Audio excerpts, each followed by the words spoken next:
Salam kasih, salam sejahtera saya sampaikan kepada sahabat tani dimanapun saudara berada. Dalam video ini saya ingin berbagi cerita tentang membludaknya hama tikus sebagai asap Allah atau hukuman Tuhan jika dihubungkan dengan ajaran agama Islam ya.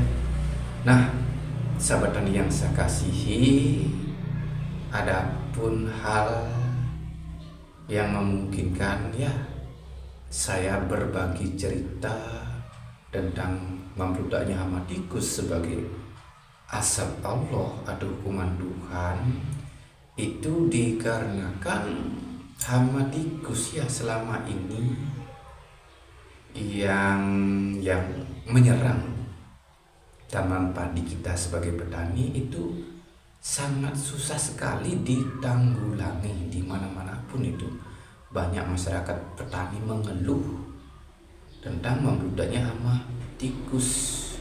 Yang saya ketahui lewat ya itu adanya media-media di grup-grup pertanian di Facebook. Saya tahu itu banyak teman-teman saya mengeluh gitu ya tentang membludaknya hama tikus. Nah, sudah diracun, dipasangi mungkin dikompori ya, dibakar, diobong-obong itu tikus lubang-lubangnya, dan juga sampai ada masang setrum ya yang dapat mengancam nyawa dilakukan oleh petani. Tapi kenyataannya tikus itu waduh memang susah sekali ditanggulangi. Demikian juga kita sebagai petani sudah mengikuti ya ritual-ritual yang diyakini dapat meredakan hama tikus, tapi kenyataan hama tikus itu tetap susah ditanggulangi ya. Kemudian ada keyakinan dari masyarakat bahwa hama tikus itu ada juru gembalanya katanya. Nah, sehubungan dengan hama tikus susah ditanggulangi dan lagi ada juru gembala tikusnya, itu daripadanya akhirnya di pikiran saya munculnya itulah sebuah ide cerita bahwa kalau begini kenyataannya berarti membludaknya hama tikus itu bagian dari asap Allah kalau dihubungkan dengan ajaran Islam. Saya sendiri sih bukan orang Islam, tetapi saya suka membaca lah. Dalam hal ini saya membaca di Google saya baca itu ya. Nah, menurut ajaran Islam itu asap Allah atau hukuman Tuhan diberikan kepada umat manusia bila mana masyarakat di sebuah desa, sebuah tempat atau sebuah wilayah itu sudah sebagian besar melalaikan perintah agama.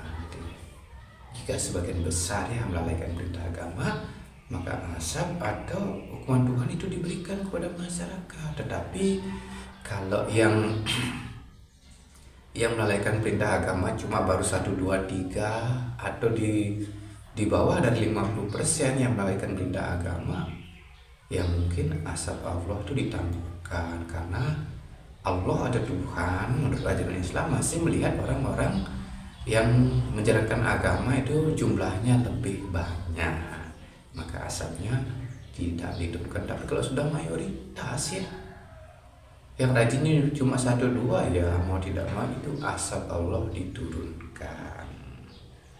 Nah, kalau dihubungkan dengan itulah hama tikus sebagai asap Allah atau hukuman Tuhan kepada petani. Nah, ini di mana letak salahnya kita sebagai petani? Nah, sehubungan dengan hal itu di pikiran saya muncul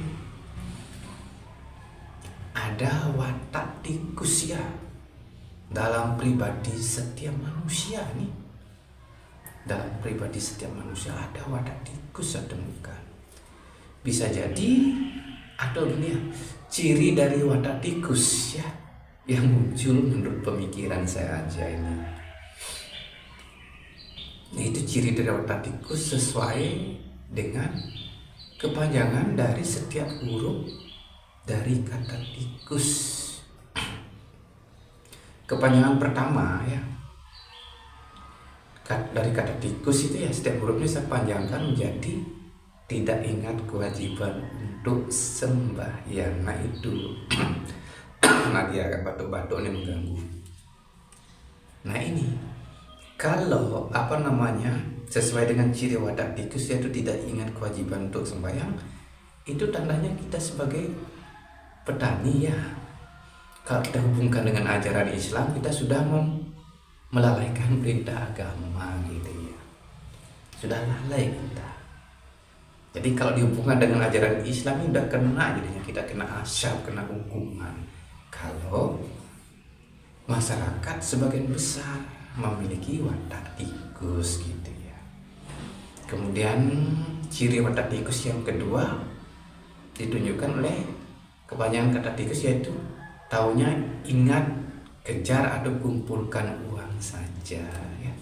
Jadi kita tidak ingat kewajiban untuk sembahyang dalam seharian, taunya ingat, kita taunya ingat kerja untuk ya kumpulkan uang saja gitu. Nah itu. Kemudian yang ketiga, dari setiap huruf kata tikus saya panjangkan jadi taunya ingat, kerjakan upacara saja ya. Jadi kita ingat ritual aja dijalankan, tapi sembahyang tidak pernah dalam kehidupan sehari. Itu tergolong sebagai ciri keyakinan watak tikus kalau sesuai dengan kepanjangan kata tikus tersebut ya. Kemudian ada watak tikus ya, ini tidak setiap hurufnya ya, melainkan ya begitulah saya panjangkan begitu saja. Nah kata tikus saya panjangkan jadi taunya ikut seneng gitu ya. Nah kalau ada masyarakat petani yang gotong royong itu berbagi jalan tani atau saluran air, kalau kita kebanyakan memiliki watak tikus ya, tahu tidak mau ikut susah, tak mau ikut susah, ikut gotong royong tidak mau susah. Ada kegiatan gotong royong di desa, itu juga tidak mau ikut susah gotong royong. Kemudian kata tikus berikutnya saya panjangkan jadi taunya ikut senang gitu ya. Misalnya gotong royong tidak suka, tapi taunya ikut senang menikmati jalan gitu, lalu lalang itu aja, santai juga. Dan juga supaya tidak susah-susah cari air gitu ya, nah irigasinya dilobangi, pasang pipa gitu. Itu kan seperti tikus, jadi ngelobang dan melakukannya malam-malam biar tidak dilihat oleh petugas, kan begitu. Itu ciri watak tikus. Kemudian kalau di desa ada kegiatan royongan, males tidak mau ikut, tapi nanti ada bagian sembako dan begini gitu, menuntut maunya dapat bagian, kan seperti surat tikus, tut banyak tuntutan, mungkin cita-cita sih tinggi, biar bisa gini, biar bisa gitu, jadi orang gini, jadi orang gitu, terlalu banyak tuntutan. Nah itu ciri-ciri watak tikus ya. Kemudian tikus kan digolongkan sebagai hama. Nah ini kalau kita memiliki watak hama, secara umum hama itu punya kepanjangan hanya materi. Jadi kalau kita sebagai manusia memiliki watak hama, yang terbesit di pikiran kita hanya urusan materi aja, urusan kerja biar hasilkan uang, cari pekerjaan yang menjanjikan dapat uang gitu, ikut ya pokok begitulah. Kemudian kata hama dipanjangkan hanya makan, main, mana, mabuk-mabukan. Nah itu ya, kalau kita memiliki watak hama, jadi hanya kita bekerja hanya ya itu supaya kita bisa makan. Kemudian habis makan kita main sana, main sini, main judi, main gaple, dan plus main perempuan, banyak uang kan begitu. Atau yang perempuan main cowok. Nah itu. Kemudian kita mabuk-mabukan, beli minuman keras, mabuk bersama-sama, itu udah aman. Kemudian habis itu madat, beli rokok mahal-mahal gitu ya. Nah gitu. Terakhir yang mana? Menikah ya, supaya punya keturunan. Nah itu karakter dari wadah hama yang muncul di pemikiran saya. Kalau sudah demikian, kalau dihubungkan dengan perintah agama ya, masih dengan ajaran Islam sudah kena hukum gitu ya. Kita kena hukum, kena asap gitu jadinya. Entah benar nih, aduh enggak ya. Aduh ini ajaran Islam tentang asap ini berlaku untuk semua orang. Enggak menang agama ya. Enggak tahu juga kebenarannya ini.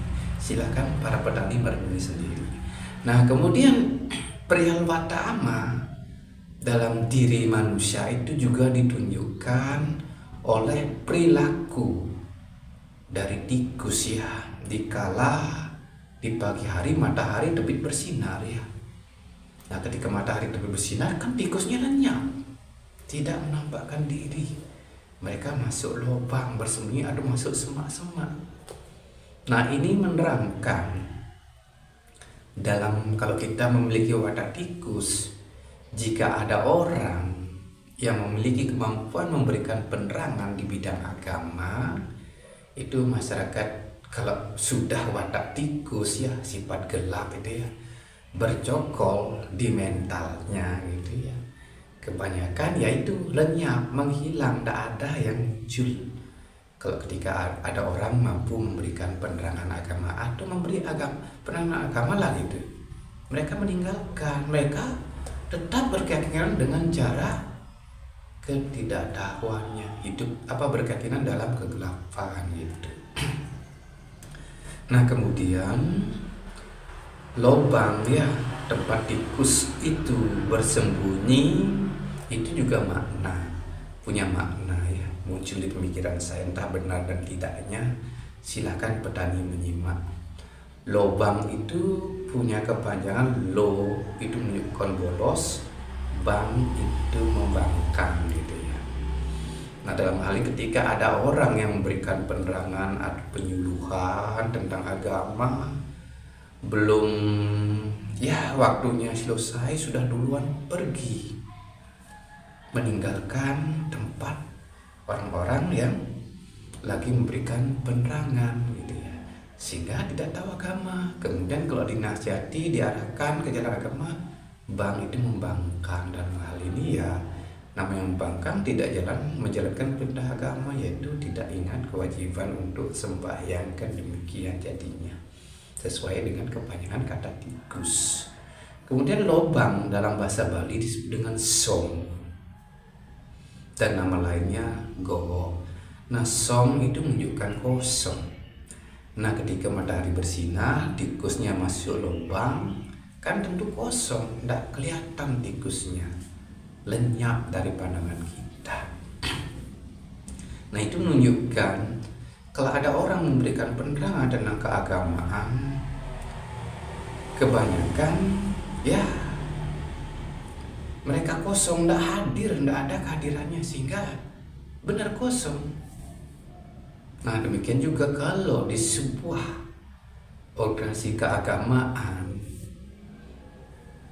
di mana pemimpin-pemimpinnya, tokoh-tokohnya itu memiliki watak tikus itu ya, mereka itu program untuk bidang penerangan agama itu kosong, jarang ada ceramah-ceramah agama, memberikan penyuluhan itu ya, karena mereka itu gelap, kan tikus kan gelap.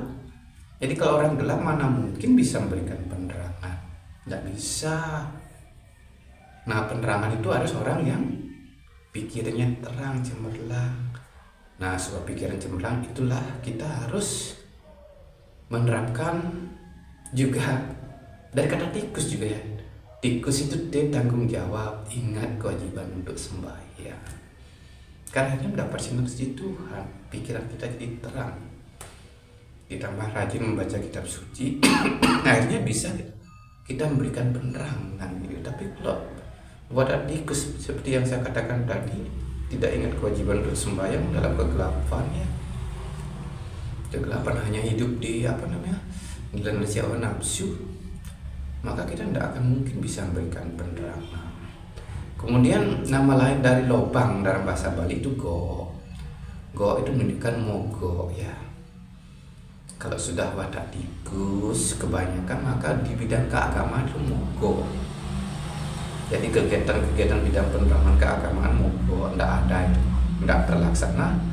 Yang nantinya karena tidak ada penerangan agama, karena masyarakat tidak tertarik dengan urusan masalah keagamaan, lama-kelamaan itulah moral dan kesadaran jadi mogok. Nah itu. Nah kalau demikian adanya ciri-ciri watak tikus dalam diri manusia yang secara mayoritas dimiliki oleh masyarakat, apakah itu memungkinkan Tuhan tidak menurunkan azabnya ya, hukumannya tidak kepada manusia ya? Tapi saya pikir-pikir bisa jadi itu mau tidak mau Tuhan menurunkan azabnya, hukumannya, terutama kita sebagai petani, kan sebagai masyarakat kecil kita. Nah sebagai masyarakat kecil, nah ini hukumannya paling tepat ya berupa membludaknya hama tikus dan disertai oleh hama lainnya ya. Nah kalau mungkin orang-orang di kota yang banyak melakukan tindakan maksiat gitu ya, memelihara rumah bordil, bar itu dijaga oleh orang-orang gedean gitu ya. Ada orang-orang berpangkat di balik semua tempat-tempat ya seperti bar, tempat orang minum-minum, tempat itu rumah bordir dan lain sebagainya. Nah bisa jadi hukumannya lain gitu ya, lebih besar, lebih parah mereka. Bisa jadi tempat tersebut yang banyak maksiatnya ya, pokoknya hukumannya bisa gede, bisa jadi bencana Allah, gempa, sebuah desa hilang, hamparan desa dilenyapkan karena maksiatnya sudah merajalela. Hukumannya lebih gede itu. Nah kita sebagai masyarakat kecil, sebagai petani ya dikasih asap berupa membludaknya hama tikus. Nah itu menurut pemikiran saya aja, kalau saya bukan jadi apa-apa, saya jadi petani sama dengan sahabat tani. Sebagai masyarakat kecil nggak jadi apa-apa. Pendidikan agama secara formal saya di bidang agama nggak ada. Tapi itulah karena sebagai petani yang merasakan betapa susahnya kita akibat dari membludaknya hama tikus, itulah membuat saya jadi berpikir. Nah para pemirsa yang saya kasihi, nah itu kan kalau dihubungkan dengan ajaran Islam itu kan sebagai asap ya, kita diberikan asap oleh Tuhan. Kemudian selain karena sudah dikena asap, kiranya tentu ada solusinya juga gitu ya, supaya asap Allah itu tidak sampai berlanjut berkepanjangan ya. Nah mengenai solusinya ya, menurut pemikiran saya, kalau bisa kita sebagai masyarakat petani harus menerapkan kepanjangan kata tikus juga ya. Yang lain ini kepanjangan dari setiap huruf kata tikus ini sebagai solusi untuk menyetop atau mengurangi asap Allah ya. Nah ini solusinya adalah sesuai kepanjangan kata tikus, yaitu tanggung jawab. Ingat kewajiban untuk sembahyang. Nah itu, jadi kita harus punya tanggung jawab dalam hal ini ya. Tanggung jawab kita sebagai orang yang beriman. Dalam hal ini kita harus ingat kewajiban untuk sembahyang sebelum kita berangkat bekerja ke sawah itu sebagai petani. Jadi ini hukumnya diwajibkan jadinya, kalau ingin asap Allah itu diredakan atau dihentikan oleh Tuhan itu ya. Jadi bangun pagi jangan langsung pergi ke sawah, kita harus mandi dulu ya, kita bersihkan badan, kemudian sembahyang barang kalau paling singkat sekali ya 15 menit, kalau bisa 1 jam. Sesudah itu baru pergi ke sawah. Kemudian sore harinya habis kerja juga kita pulang gitu ya, kita mandi-mandi kemudian sembahyang sesuai dengan keyakinan masing-masing gitu ya. Kemudian kata hama dipanjangkan harus mantra ya, atau mengucapkan nama Tuhan. Jadi kita dalam sembahyang atau salat Islam harus disertai dengan mengucapkan nama Tuhan berulang-ulang atau mantra suci diulang-ulang. Dalam Islam disebut dengan zikir, dalam Hindu disebut dengan japa, mungkin Kristen punya sebutan tersendiri, Buddha juga punya sebutan sendiri. Kalau sebutan untuk istilah Kristen dan Buddha saya kurang tahu. Kalau Islam dan Hindu saya lumayan ya jadi tahu, karena itulah saya, kalau di Islam kan sering orang ceramah-ceramah di agama di masjid, saya dengar itu zikir, sholat, dan ya tahu. Kalau ya di Hindu, karena saya suka membaca buku, akhirnya mengenal istilah japa gitu ya. Nah, zikir itu punya kepanjangan sikat pikiran. Itu dari segi kepanjangan kata, tetapi ya arti yang sebenarnya zikir itu kan ingat Tuhan. Dalam hal ini ingat nama Tuhan berulang-ulang. Nah, itu sesuai dengan kepanjangan kata zikir. Nah, ketika kita mengucapkan nama Tuhan berulang-ulang, itu berguna untuk menyikat kotoran yang ada dalam pikiran. Seperti kita punya gigi, ya. Setiap hari kan kotor karena kita makan. Demikian juga pikiran kita juga demikian. Setiap hari kita memikirkan urusan pekerjaan dan lain sebagainya, pikiran kita juga kotor. Karena itu perlu disikat pikiran kita dengan cara berzikir atau berjapa gitu ya. Silakan gunakan nama Tuhan sesuai dengan keyakinan masing-masing. Nah, dengan melakukan zikir atau japa membuat pikiran kita bersih. Dari pikiran yang bersih nanti akan memancarkan vibrasi yang suci di sawah. Gitu.